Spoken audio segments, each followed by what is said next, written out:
তো ভাই সব কি ঠান্ডা পড়ে গেছে না? তো এখন বাজে ভোর 6টা।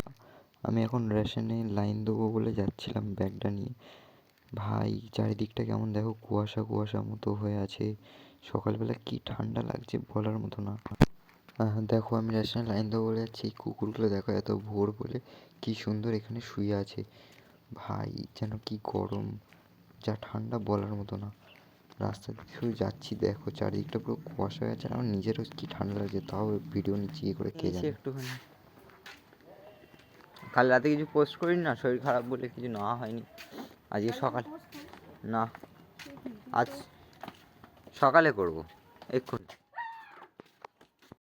দিদি বিড়ালটা দেখে ভয় পেয়ে গেছে, অনেক ভয় পেয়ে গেছে। আর তারপর বললাম তো না, তোমরা জানো মিয়ামোর 9th অ্যানিভার্সারি, তাই চলে এসেছি মিয়ামোর জিনিস কিনতে। তো চলো ভিডিওটা দেখা যাক। দেখতে পাচ্ছি এই সব 33 রুপিসের, সব এত কমে পাওয়া যাচ্ছিলো। কি ভিড় দেখলে তোমরা। তো আমাদের জিনিস কেনা হয়ে গেছে, আমরা টোটাল 8টা জিনিস কিনেছি। তো তোমাদের হয়তো দেখাতে পারবো না কী কী কিনেছি, তাও আমি বলে দিচ্ছি কী কী নিয়েছি আমরা। 2টো সুইস রোল, 2টো পিৎজা, একটা বার্গার আর একটা চকো লাভা নিয়েছিলাম। আর বাকি দুটোর নাম দেখতে ভুলে গেছি।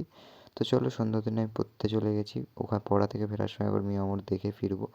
আশা করি আর থাকবে না। দেখো এই আন্টিটা হচ্ছে মহাদেবের পুজো দিচ্ছে। তো জানো আমি ফেরার সময় পড়া থেকে দেখেই ফেললাম মিয়ামোরে আর কিচ্ছু ছিল না। তো আজকের ভিডিওটা আমি এখানেই শেষ করছি। তোমাদের ভালো লাগলে লাইক ও সাবস্ক্রাইব।